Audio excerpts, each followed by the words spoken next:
Bismillahirrahmanirrahim. Assalamualaikum warahmatullahi wabarakatuh. Innal hamdalillah nahmaduhu wa nasta'inuhu wa nastaghfiruh wa na'udzu billah min shururi anfusina wa min sayyiati a'malina.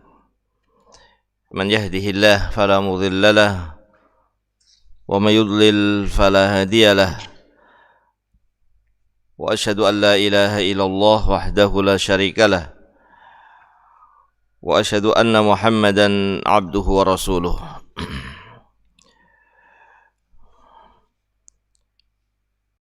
Alaihi wa ala alihi wa ashabihi wa man tabi'ahum bi ihsan ila yaumiddin wa sallama tasliman katsiran. Allahumma la ilma lana illa ma 'allamtana وعلمنا بما ينفعنا وزدنا علما اللهم إنا نسألك علما نافعا ورزقا طيبا وعملا متقبلا أما بعد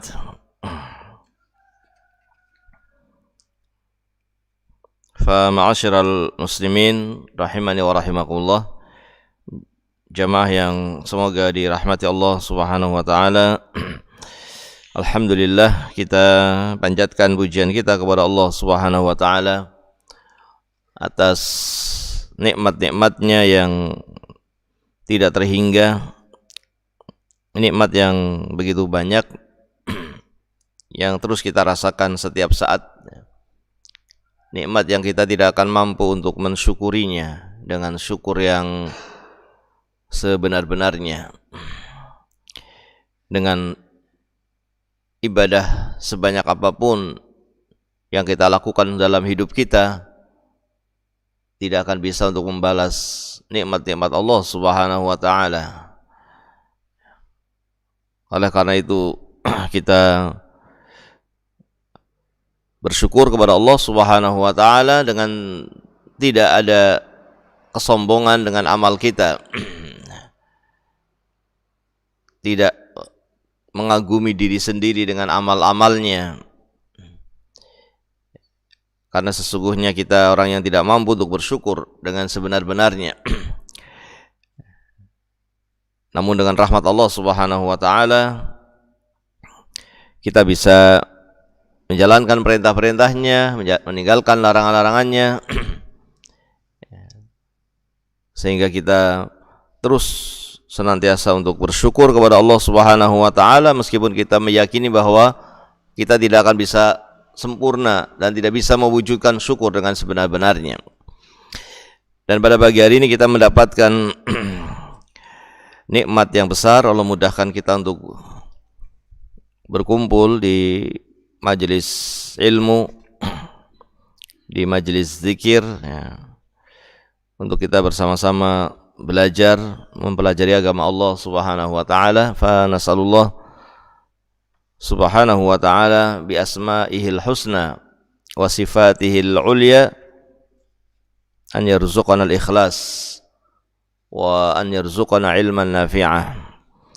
Kita memohon kepada Allah Subhanahu wa taala melalui nama-namanya yang husna, melalui sifat-sifatnya yang mulia, mudah-mudahan kita semuanya diberi kemudahan, diberi taufik oleh Allah Subhanahu wa taala untuk bisa ikhlas. Ikhlas dalam hadirnya kita dan dalam duduknya kita, dalam apa yang kita ucapkan, dalam seluruh aktivitas yang kita lakukan pada kesempatan yang berbahagia ini. Dan mudah-mudahan ilmu yang sampai kepada kita Allah jadikan sebagai ilmu yang bermanfaat. Amin. Jamaah yang dirahmati Allah Subhanahu wa taala, pada kesempatan yang berbahagia ini insyaallah kita ingin membahas sebagian dari hukum yang terkait dengan jenazah, yaitu tentang salat, ya, tentang menyolati jenazah. Disebutkan dalam sebuah hadis yang pernah kita baca dalam Bulughul Maram, Nabi SAW bersabda,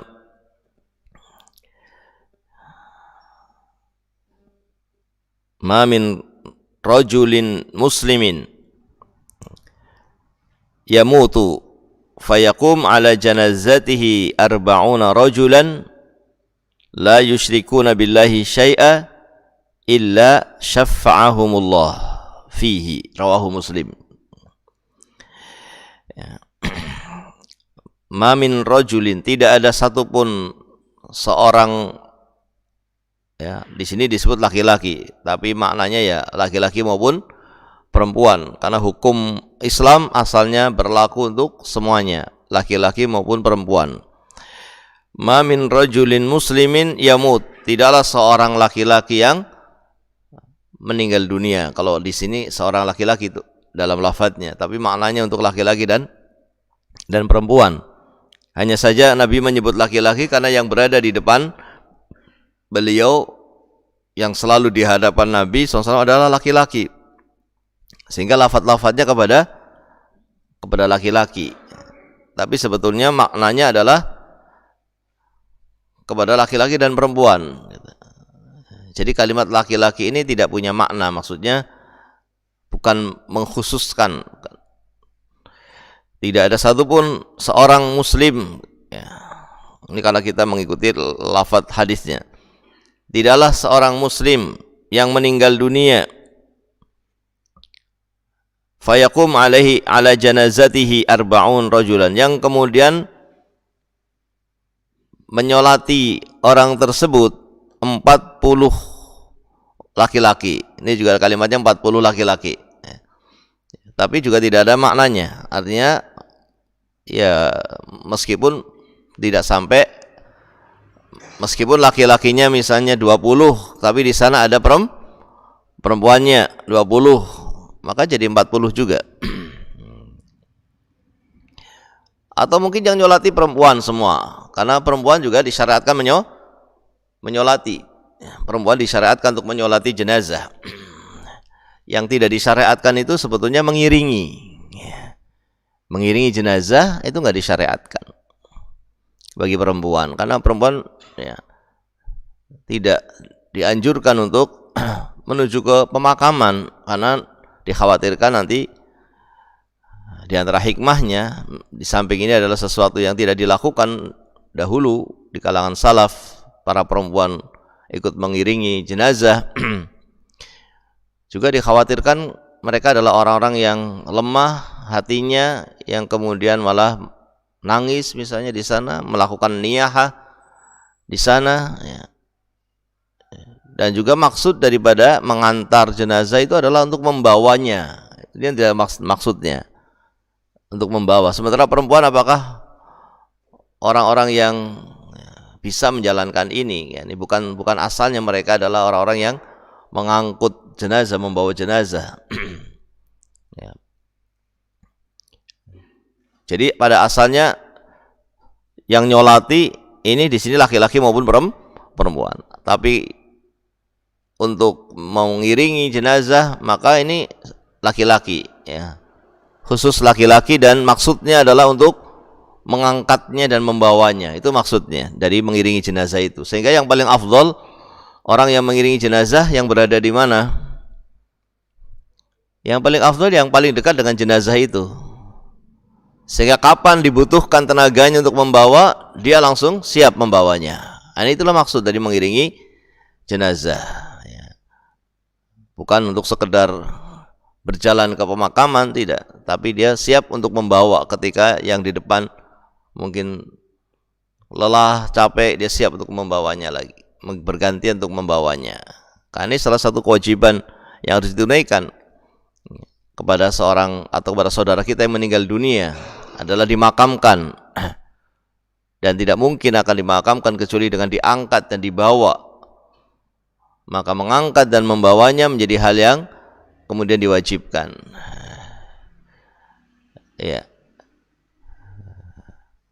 Dan ini untuk mengiringi jenazah. Tapi untuk menyolati, maka perempuan disyariatkan menyolati. Sehingga meskipun di sini lafadznya laki-laki, tidaklah seorang ma min rajulin muslimin, tidaklah seorang laki-laki, kalau dalam lafadznya kalimatnya begitu, yamutu fayakum ala janazatihi arba'una rajulan, dan kemudian ada yang menyolati pada jenazah itu 40 laki-laki.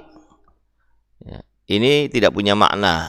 Artinya di sini kalimat laki-laki itu bukan sebagai kekhususan, tetapi termasuk di dalamnya perempuan, karena perempuan boleh dan disyariatkan untuk menyolati juga.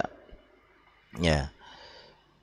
Sehingga seandainya yang nyolati kok perempuan semua 40, mudah-mudahan masuk dalam hadis ini. Apa keutamaannya orang yang meninggal dunia kemudian ada yang nyolati 40 orang? Dikatakan di sini la yusyrikuna billahi syai'a. Yang nyolati ini orang-orang yang tidak pernah menyekutukan Allah. Yang nyolati ini orang-orang yang tidak pernah menyekutukan Allah Subhanahu wa taala. Illa syafa'ahumullahu fihi, kecuali Allah Subhanahu wa taala akan memberikan syafaat kepada jenazah tersebut. Allah Subhanahu wa taala akan memberikan syafaat ya, melalui salat yang dilakukan oleh 40 orang ini. Karena dalam salat itu ada doa yang diucapkan oleh yang nyolati, akan dikabulkan oleh Allah Subhanahu wa taala. Ya. Tapi dengan catatan apa? Yang nyolati adalah pertama minimal 40.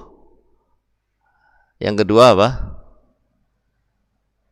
Tidak menyekutukan Allah Subhanahu wa taala, baik syirik besar maupun syirik kecil. Ya. Kalau syirik besar jelas tidak boleh.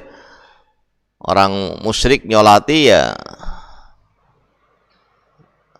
pada asalnya kalau seorang muslim itu yang nyolati adalah muslim, sementara musyrik bukan muslim gitu. Ya. Kalau ada orang muslim kok disolati sama orang yang bukan muslim, sah apa tidak salatnya? Ya tidak sah. Syarat sahnya salat jenazah itu kedua-duanya harus muslim. Maksudnya yang nyolati muslim, yang disolati juga muslim. Enggak boleh misalnya yang disolati bukan muslim, enggak boleh. Atau yang disolati muslim tapi yang nyolati bukan muslim, juga enggak boleh. Enggak sah salatnya. Jadi ada syarat sahnya salat jenazah yang berbeda, yang khusus ya. Seperti juga bukan hanya yang nyolati yang suci, tapi yang disolati juga sudah disucikan, sudah dimandikan, sudah diwudukan sebelumnya. Gitu. Jadi yang dimaksud di dalam hadis ini 40 orang yang tidak menyekutukan Allah, baik syirik besar maupun syirik kecil. Ya kalau syirik besar jelas, karena kalau syirik besar ya bukan muslim, maka tidak sah, salatnya tidak ada artinya. Tapi di sini tidak syirik besar dan tidak syirik kecil. Wallahu taala alam shawab. Ini kira-kira untuk mendapatkannya gampang apa tidak? Untuk mewujudkannya satu orang jenazah disolati oleh 40 orang yang tidak menyekutukan Allah, baik syirik besar maupun syirik kecil. Kira-kira untuk mewujudkannya mudah atau enggak ini?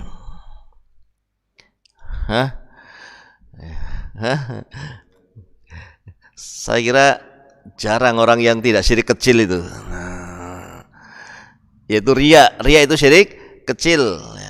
Berapa seringnya kita melakukan sesuatu dengan tidak ikhlas. Dengan tidak ikhlas. Ini betul-betul orang-orang yang ikhlas. Ini yang beruntung itu kalau yang nyolati para ulama gitu ya. Para ulama itu kan orang-orang yang ilmunya dan umurnya itu sudah tua. Ilmunya sudah tua, artinya sudah sangat banyak karena hidupnya memang dikhususkan untuk ilmu ya. Umurnya juga sudah tua sehingga niatnya sudah betul-betul karena Allah Subhanahu wa taala. Karena semakin tua orang kan keinginan dunianya semakin apa?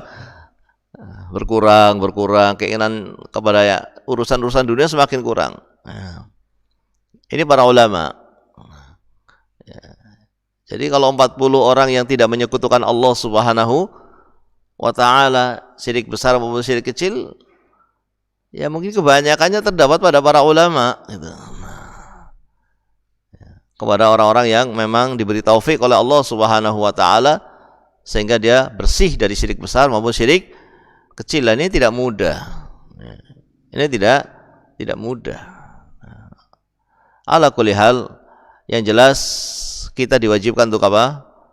Menyolati ya orang yang meninggal dunia meskipun hukumnya fardu kifayah, sehingga ya kita melakukannya meskipun ada hadis yang memiliki keutamaan yang menunjukkan keutamaan yang sangat besar, yaitu tidaklah seorang yang meninggal dunia dan disolati oleh 40 orang yang mereka adalah orang-orang yang tidak menyekutukan Allah Subhanahu wa ta'ala, kecuali Allah akan memberikan syafaat ya, untuk jenazah tersebut ya, atau mereka akan memberikan syafaat dengan sholat tersebut atas izin Allah Subhanahu wa ta'ala. Ini jenazah itu akan diampuni dosanya sebagaimana yang diucapkan oleh orang yang menyolatinya. Tapi untuk mewujudkan ini ya, tidak semudah membalik tangan. Karena betul-betul dibutuhkan orang-orang yang nyolati, yang betul-betul dia orang yang bertauhid kepada Allah Subhanahu wa ta'ala ya. Bahkan bersih tauhidnya dari, bukan hanya dari syirik besar ya, namun juga dari syirik kecil ya. Namun yang jelas kita diwajibkan dengan ketentuan-ketentuan tadi, yang kita solati adalah muslim atau muslimah, dan yang nyolati juga tentunya harus muslim ya. Bahkan kalau dia muslim yang betul-betul sempurna tauhidnya, tidak menyekutukan Allah Subhanahu wa ta'ala, akan memberikan syafaat dengan izin Allah Subhanahu wa ta'ala dengan apa yang dilakukan dari sholatnya tadi. Sehingga ini penting, sholat itu hendaknya dilakukan ya, dan tidak sulit ya sholat tersebut ya, sehingga jangan kemudian yang lainnya nyolati kita tidak ikut nyolati gitu. Padahal sangat diharapkan doanya kita untuk yang meninggal dunia melalui sholat, karena sholat jenazah itu maksudnya sebetulnya doanya, maksudnya adalah doanya. Di antara maksud disolatinya itu agar didoakan, agar yang meninggal itu didoakan, itu maksudnya.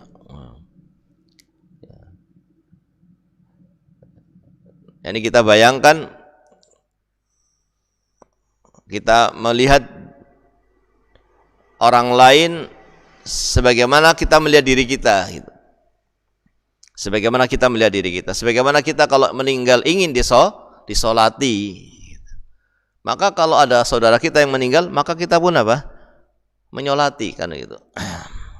Ini seorang itu melihat saudaranya sebagaimana dirinya, maka dia memandang pada dirinya, kalau saya meninggal ya, tentunya saya ingin disolati, maka begitu pula saya akan nyolati saudara-saudara saya, sehingga nanti insyaallah Allah akan membalas ya. Al-jaza min jinsil amal, balasan itu sesuai dengan amalannya. Orang yang senantiasa menyolati yang meninggal dunia, maka insyaallah Allah akan berikan pertolongan pada saat meninggalnya dia. Allah akan berikan taufik kepada kaum muslimin untuk menyolatinya. Begitu pula dia mendoakannya dengan sungguh-sungguh, karena sholat jenazah itu maksudnya mendoakan. Jadi ketika mendoakan itu, dia mendoakannya dengan kesungguhan, dengan keikhlasan ya. Sebagaimana itu yang diharapkan ketika dirinya meninggal dunia, untuk disolati oleh orang-orang yang betul-betul dia itu ikhlas dalam memohon kepada Allah Subhanahu wa ta'ala untuk kita. Ya.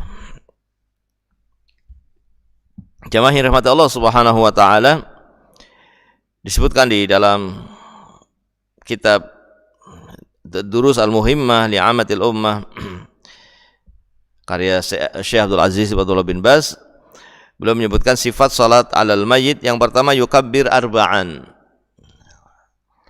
bertakbirnya 4. Takbirnya itu ada 4 dalam salat jenazah. Yaqra' ba'dal ula al-Fatihah. Ya. Yaqra' ba'dal ula al-Fatihah. Membaca setelah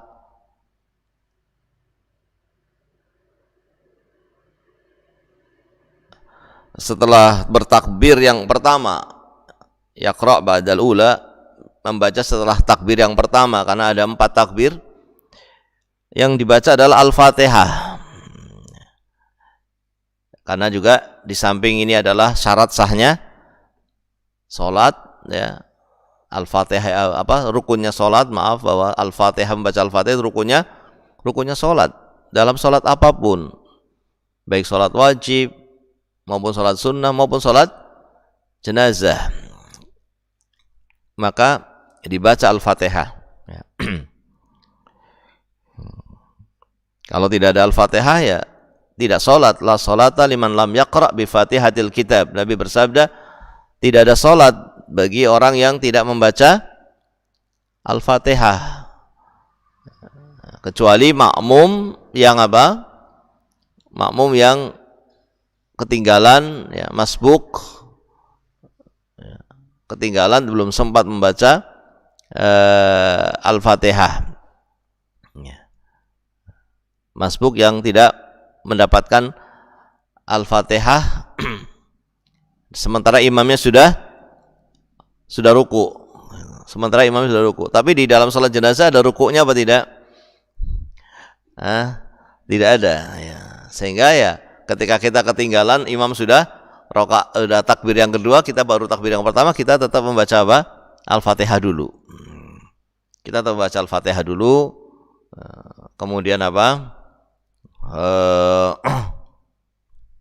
Setelah itu imam takbir yang ketiga, kita berarti baru takbir yang kedua. Maka beda bacaan kita dengan bacaan apa? Imam. Tidak mengapa. Imam sudah salam, kita masih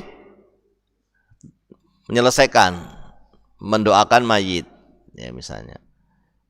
Dan cepat-cepat dan segera, ya. Karena kita harus pastikan bahwa mayit itu masih ada di tempat yang disolati.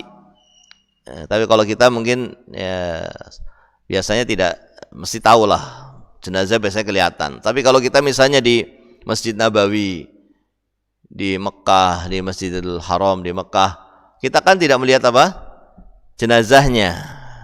Sementara ketika seorang menyolati jenazah, dipastikan jenazah itu ada di hadapannya untuk disolati. Jadi kalau kita nyolati kok jenazahnya sudah apa? Sudah diangkat, ya kita jadinya nggak nyolati. Sehingga kalau misalnya di masjid yang kita nggak ngelihat jenazahnya karena kita sholat di belakang misalnya, karena jamaahnya banyak, maka ketika kita ketinggalan, ya kita harus pastikan bahwa jenazah itu masih ada di tempat itu. Jangan kemudian kita mendoakan yang panjang padahal jenazahnya sudah diangkat, padahal jenazahnya sudah tidak ada. Ini misalnya kita ketinggalan, imam sudah takbir yang ketiga, kita baru Allahu Akbar, kemudian imam salam, kita baru membaca berikutnya salawat setelah Al-Fatihah dan seterusnya. Kemudian karena terlalu pelan kita dalam nyolatinya, jenazah sudah diangkat dan kita nggak ngerti, kita tidak tahu kalau jenazah sudah diangkat. Maka apa yang kita lakukan dalam menyolati sholat jenazah itu nggak terwujud karena sudah nggak ada jenazahnya. Ini kalau di Masjidil Haram, di Masjid Nabi bisa terjadi seperti itu. Jadi kalau kita ketinggalan, ya segera nyusulnya gitu. Jangan kemudian kita tidak segera menyelesaikan sehingga jenazah sudah diangkat dan kita masih belum selesai sholatnya. Ya, karena termasuk juga syarat sahnya sholat jenazah ya ketika jenazah itu ada di hadapannya. Ya, tidak bisa sudah dibawa gitu, kemudian kita gimana nyolatinya kalau lagi dibawa? Kalau kita ketinggalan bagaimana? Jenazah sudah dibawa, kita masih bisa nyolati waktu di pemakaman masih. Tapi setelah diletakkan juga, setelah diletakkan ya, sebelum dimakamkan. Atau kita terlambat sampai sudah dimakamkan, maka kita masih bisa nyolati di pemakaman. Kita masih bisa nyolati di pemakaman dan ini khusus ya, untuk sholat jenazah karena kita terlambat. Ya. Dengan terlambat yang wajar, bukan terlambat yang lama. Ya, kalau sudah berhari-hari, mungkin sudah berbulan-bulan, ya sudah lama itu. Ya. Artinya jangan sampai sekarang terus, saya dulu belum nyolati kakek saya mau ke makam nyolati. Ya, padahal waktu kakek meninggal kita belum lahir misalnya. Ini tidak perlu. Salat jenazah yang dilakukan di pemakaman bagi orang yang terlambat. Ya mungkin sehari 2 hari karena dia di luar pulau, baru datang, baru sampai ya. Maka dia bisa nyolati. Tapi kalau sudah berbulan-bulan ya tidak perlu. Baru dapat berita misalnya 3 bulan kemarin saudara Fulan meninggal. Loh, Fulan itu teman saya, di mana meninggalnya kapan? Setengah tahun yang lalu. Mana pemakamannya, saya pengen nyolati. Mana makamnya, saya pengen nyolati. Ini sudah tidak bisa karena sudah terlalu sudah terlalu lama ya. Tapi kalau ya mungkin sehari 2 hari mudah-mudahan masih bisa. Ya. Tidak mengapa insyaallah. Jadi ini membaca Al-Fatihah ya, karena Al-Fatihah itu adalah syarat sahnya salat, ini harus dibaca. Ini harus dibaca. Wa in qaraha ma'aha suratan qasiratan aw ayatin fahasan, dan tidak mengapa untuk ditambah setelah Al-Fatihah. Ini mungkin ada 1 surat, 2 surat, tidak apa-apa. Nah, terutama kalau kita makmum ya. Imamnya sudah baca Al-Fatihah kok, atau kita sudah selesai Al-Fatihah kok, imamnya belum takbir yang kedua. Maka kita manfaatkan waktu yang ada untuk membaca surat, tidak apa-apa setelah Al-Fatihah. Karena sholat itu bukan diam. Ini dalam sholat itu ya nggak ada diamnya, baca terus, zikir terus, ya. Atau mendengarkan bacaan imam terus. Ya. Jadi tidak diam. Sholat itu adalah isinya adalah berzikir, ya. Atau mendengarkan bacaan imam. Kalau sholatnya jahriyah. Kalau sholatnya sirriyah, misalnya di rakaat yang pertama kita sudah baca Al-Fatihah. Setelah baca Al-Fatihah, kita baca surat, kan begitu ya, dalam sholat sirriyah misalnya, bukan sholat jenazah. Setelah kita baca surat, kok imamnya belum belum ruku, kita baca imamnya surat yang lainnya lagi. Misalnya sholat zuhur, imam kita sudah membaca Al-Fatihah di rakaat yang pertama. Setelah baca Al-Fatihah di rakaat yang pertama disunahkan membaca 1 surat ya, dari surat yang kita hafal. Ternyata setelah kita baca 1 surat, imamnya juga belum ruku. Maka kita jangan diam, kita bisa membaca surat yang lainnya lagi sampai imam ruku. Gitu.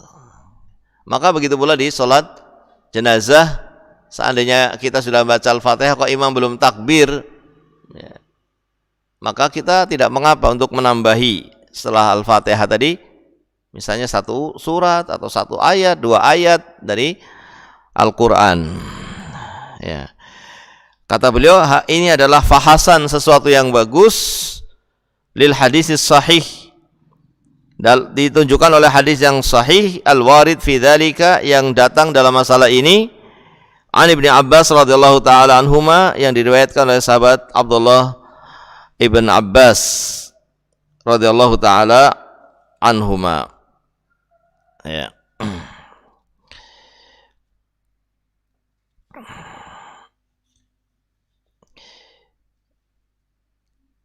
Disebutkan hadis tersebut dalam syarahnya adalah diriwayatkan oleh Imam Bukhari dan oleh Imam Muslim. Ya, yaitu bahwasanya beliau sahabat Abdullah bin Abbas ketika sholat setelah membaca Al-Fatihah beliau membaca surat. Ya. Dan beliau perdengarkan bacaannya, yaitu ada ayat-ayat yang dikeraskan. Bukan berarti sholatnya dengan membaca ayat seperti sholat jahriyah, tidak. Tapi ada ayat-ayat yang beliau keraskan, sehingga jamaah mendengar bahwa beliau setelah membaca Al-Fatihah baca surat. Dan ternyata beliau sengaja melakukan itu agar diketahui oleh jamaah bahwa tidak mengapa, bahwa bahkan itu sesuatu yang bisa jadi sunnah untuk membaca surat setelah Al-Fatihah, tidak apa-apa. Ya. Ya, apalagi tadi kita jadi makmum yang kita sudah selesai Al-Fatihah, imamnya masih belum takbir yang kedua. Apakah kita mau diam saja? Tidak. Ini kita gunakan untuk membaca surat, tidak mengapa. Summa yukabbir as-saniyah wa yusalli 'ala nabi sallallahu alaihi wasallam ka salatihi fit tasyahhud. Kemudian setelah itu takbir yang kedua dan kemudian berselawat kepada Nabi sallallahu alaihi wasallam sebagaimana selawat ketika salat. Sebagaimana berselawat ketika dalam salat, yaitu dalam tasyahud. Ketika dalam tasyahud dalam salat. Kita kalau sedang tasyahud di dalam salat kita disunahkan untuk rakaat yang untuk tasyahud awal gitu ya.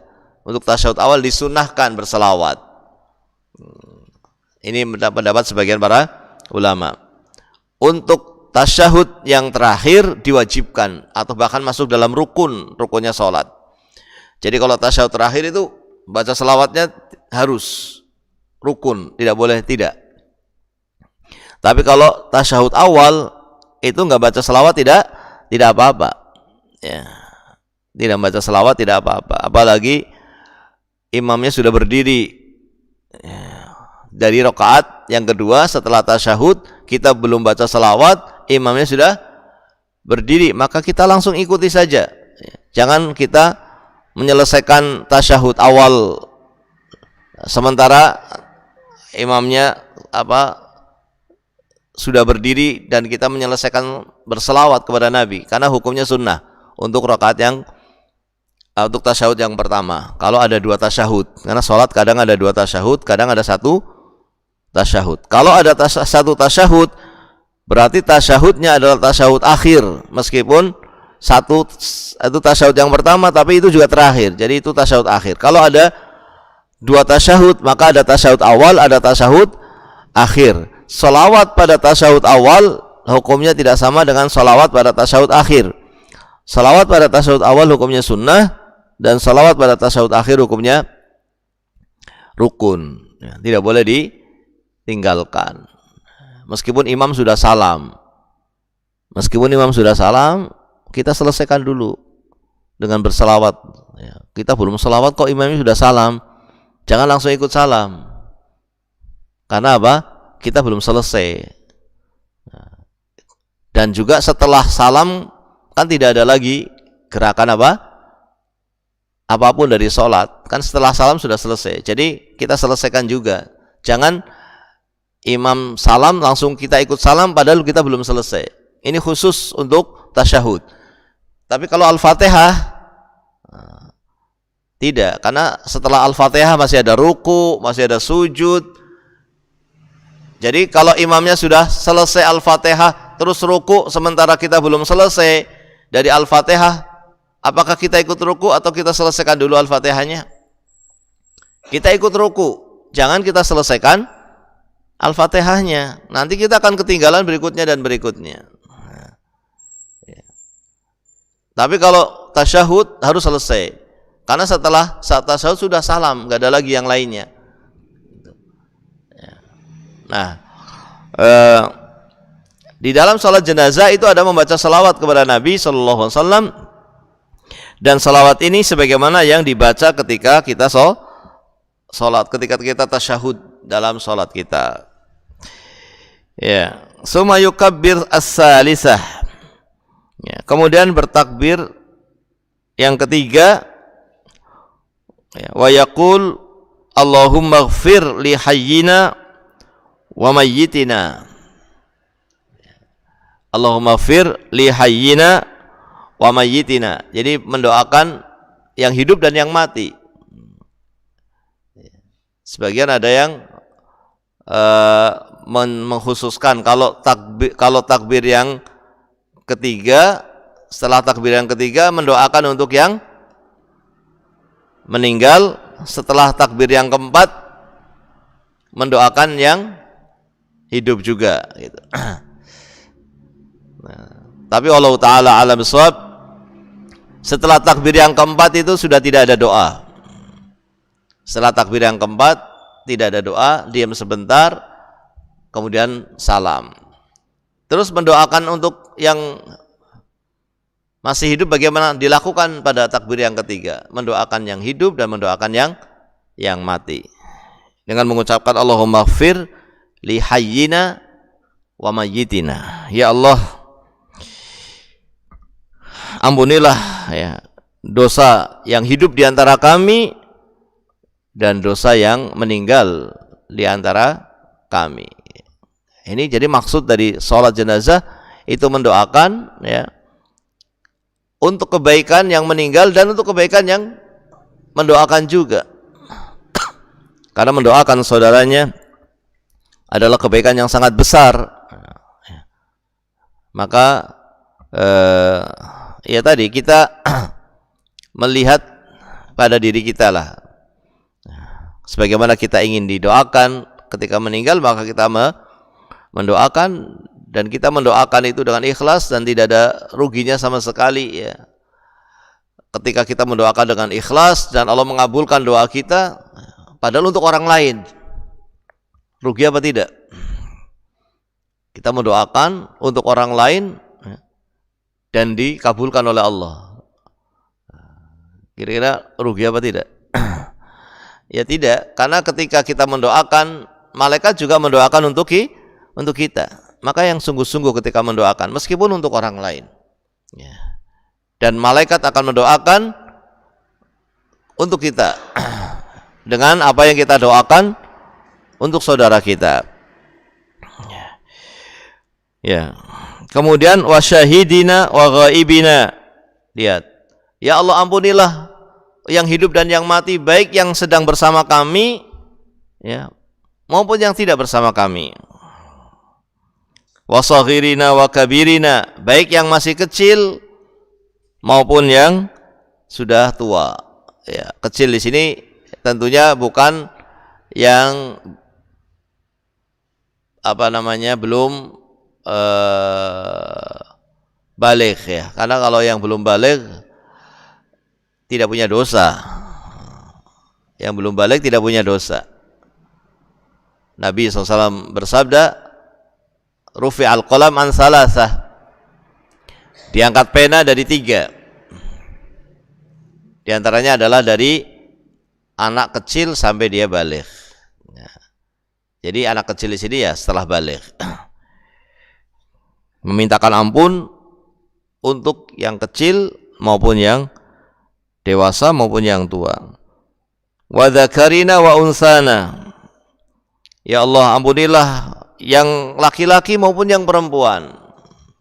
Ya, karena ketika kita nyolati di situ ada jamaah laki-laki, ada jamaah perempuan, yang meninggal juga bisa laki-laki, bisa perempuan, maka kita mendoakan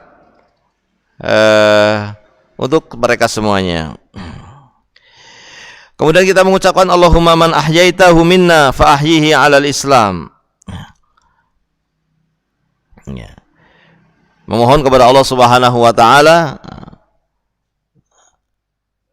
agar kita diberi kekokohan di atas Islam. Ya. Sebagaimana kita hidup sudah mendapatkan Islam, ya, atau sebagaimana kita sudah dihidupkan oleh Allah di muka bumi ini, maka hidupkanlah kami di atas Islam. Ya, kalau hidup kok tidak di atas Islam, ya apa artinya hidup itu sudah? Apa artinya hidup di dunia kalau tidak di atas Islam? Gak ada artinya sama sekali.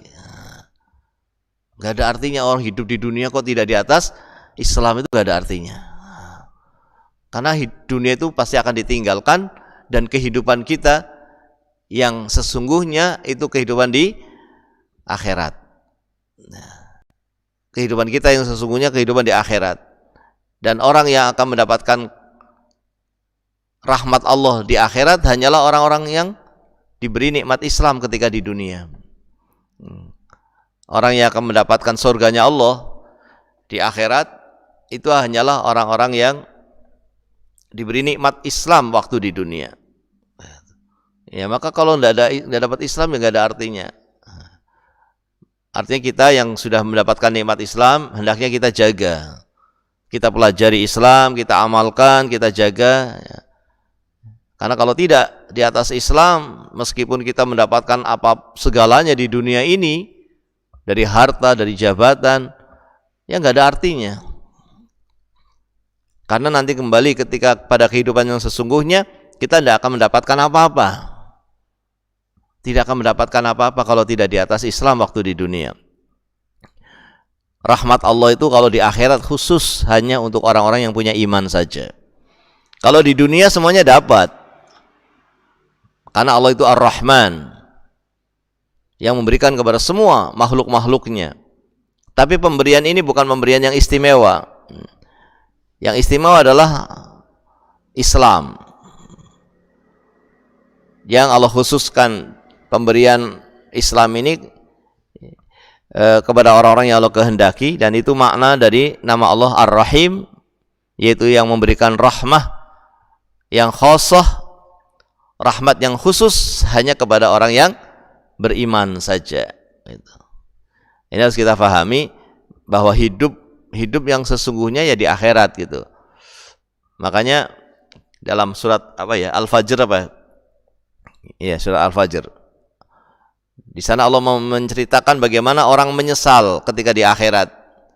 Itu dengan mengatakan ya laitani qaddamtu li hayati. Ya laitani, ya seandainya aku dulu siapkan untuk hidupku. Seandainya aku dulu siapkan untuk hidupku. Ini diucapkan di akhirat. Artinya ya seandainya aku dulu siapkan ketika di dunia untuk hidupku ini. Karena hidupku ya inilah sekarang ini, bukan yang dulu. Yang dulu bukan hidup yang sebenarnya. Hidup yang sebenarnya yang sekarang ini. Seandainya dulu saya siapkan untuk hidupku yang sekarang ini. Jadi sebetulnya kehidupan ya di akhirat itu. Dan kebahagiaan yang istimewa ya di akhirat. Kebahagiaan yang istimewa yang tidak ada sedihnya, tidak ada habisnya, tidak ada capeknya, itu kebahagiaan di akhirat. Ini kebahagiaan yang istimewa. Begitu pula di alam barzah dengan mendapatkan nikmat kubur. Ini kebahagiaan yang istimewa. Kalau di dunia ada nggak kebahagiaan yang istimewa? Kalau kebahagiaan karena harta tidak istimewa, karena yang lainnya juga dapat, belum tentu istimewa. Kecuali orang yang bersyukur dengan harta itu, dia bahagia dengan bahagia yang istimewa.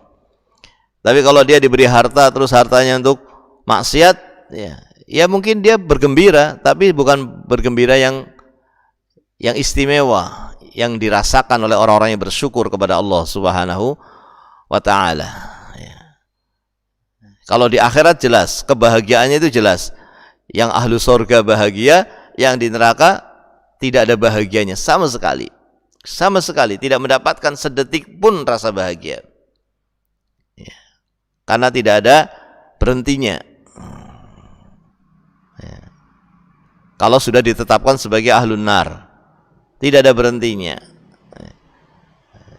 Jadi kebahagiaan yang istimewa yang tidak dirasakan oleh yang lainnya jelas sekali nanti di akhirat. Tapi masalahnya di dunia ada enggak yang istimewa yang tidak dirasakan kecuali orang-orang yang diberi oleh Allah dengan kebahagiaan yang semisal itu. Ya, di dunia ada kebahagiaan, tapi yang istimewa sebetulnya itu kebahagiaan yang apa? Kebahagiaan yang dilakukan oleh orang-orang yang beriman kepada Allah dan dia beramal di atas keimanannya tadi. Beramal di atas keimanan, itu yang bahagia. Dengan kebahagiaan yang istimewa. Dengan kebahagiaan yang istimewa yang tidak dirasakan oleh orang yang tidak mendapatkannya. Meskipun dia mendapatkan kebahagiaan dari sisi yang lainnya. Mungkin dia sehat, bahagia karena sehat. Tapi di sana ada orang yang sakit yang lebih bahagia daripada yang sehat. Ada orang yang sakit yang lebih bahagia daripada orang yang sehat. Ketika dia itu bersabar dalam sakitnya, ridho dengan sakitnya. Nah, ini yang kadang kita kurang kurang memahami bahwa di sana ada kebahagiaan, di dunia ini ada kebahagiaan.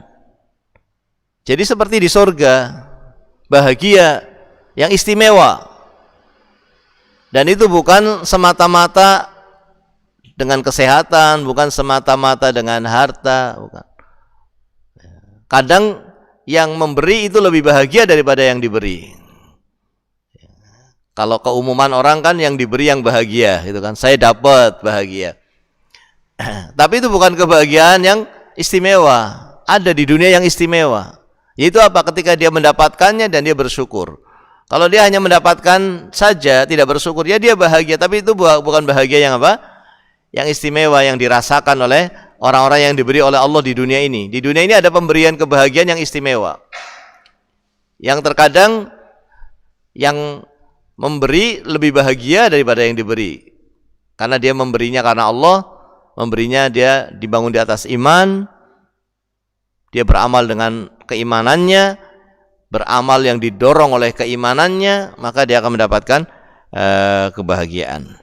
Ya, jamaah rahmati Allah Subhanahu wa taala, maka di antara doa yang dipanjatkan yang dicontohkan oleh Nabi SAW adalah memohon kepada Allah untuk terus di atas iman. Ketika kita diberi hidup di dunia, maka ya Allah hidupkanlah saya di atas iman, di atas Islam. Ya. Wa man tawaffaitahu minna fatawaffihi 'alal iman. Dan begitu pula orang yang kau wafatkan ya Allah. Orang yang kau wafatkan di antara kami, wafatkanlah ya Allah di atas keimanan juga. Sebagaimana yang hidup diberi iman, maka yang wafatkanlah di atas keimanan. Kemudian kita lanjutkan dengan Allahumma ighfir lahu warhamhu wa'afihi wa'fu anhu. Ya Allah, ampunilah dia. Ampunilah itu artinya apa? Minta agar ditutup dosa-dosanya, biar jangan ditampakkan dosa-dosanya. Ya Allah, tutuplah dosa-dosa dia. Setelah ditutup, ya Allah, jangan dihukum atas dosanya, maafkan, jangan dihukum. Ini namanya maghfirah. Maghfirah itu meminta dua hal. Meminta agar jangan dibongkar, ya, dan meminta agar jangan dihukum. Ini kita sebutkan supaya kalau kita mengucapkan doa ini, kita ngerti maksudnya. Kita mendoakan yang meninggal dengan sungguh-sungguh, kita faham maksudnya. Karena kalau kita berdoa nggak faham maksudnya, ya bagaimana? Bagaimana kita akan yakin dengan apa yang kita minta? Sementara doa itu akan dikabulkan ketika kita yakin bahwa Allah akan mengabulkan apa yang kita minta. Tapi kalau kita nggak ngerti, terus kita mau yakin apa? Ini kadang-kadang orang nggak ngerti ya. Maksudnya ada orang yang berdoa asal mengaminkan, ya. Kemudian yang berdoa juga asal mengucapkan, kadang-kadang lafadznya untuk diri sendiri, untuk diaminkan orang lain. Orang kalau mendoakan orang lain ya mestinya, orang kalau mendoakan untuk diaminkan orang lain ya mestinya doanya adalah untuk semuanya, gitu. Sehingga yang berdoa juga ngerti apa yang dia ucapkan, yang mengamini juga mengerti apa yang diaminkan. Apa yang diaminkan itu mengerti. Maka di sini kita perlu untuk mengetahui maknanya dari doa-doa yang kita ucapkan.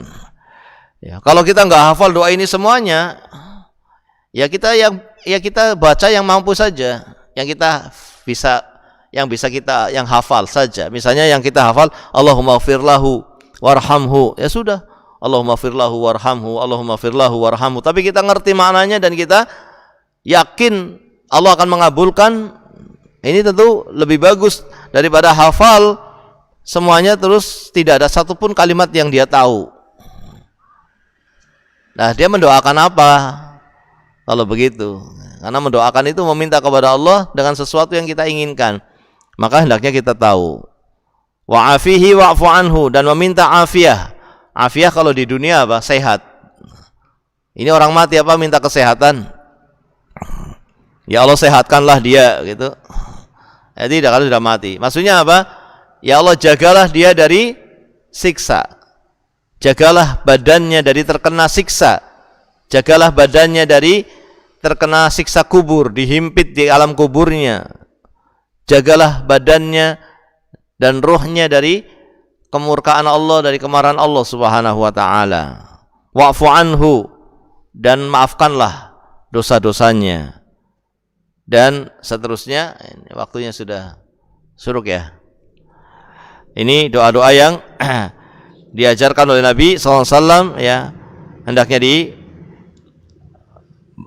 dihafal dan difahami untuk kemudian kita bacakan untuk saudara kita dengan sungguh-sungguh, yang mudah-mudahan nanti akan Allah balas ketika kita meninggal, juga akan didoakan oleh saudara kita dengan sungguh-sungguh. Wa'fu anhu wa akrim nuzulahu. Wa akrim nuzulahu. Nuzul itu apa? Ya, kalau di dunia nuzul itu orang yang singgah. Jadi tamu gitu. Singgah. Nah, ini juga singgah. Orang kalau di alam barzah itu singgah. Untuk nanti apa? Melanjutkan dalam kehidupan berikutnya setelah kebangkitan dari alam kubur. Itu setelah ditiupnya sangkakala yang membuat hancur dunia ini seluruhnya, terjadilah kiamat kubro yang tidak mengenai kecuali untuk orang-orang yang paling jelek di muka bumi ini. Ya, tidak lagi ada orang beriman saat kiamat kubro itu.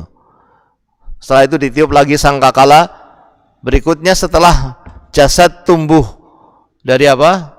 Dari alam kuburnya tumbuh menjadi manusia, ditiuplah sangkakala berikutnya sehingga ruh akan keluar dari sangkakala tadi menuju pada jasadnya masing-masing. Sehingga nikmat itu akan dirasakan oleh jasad dan ruh.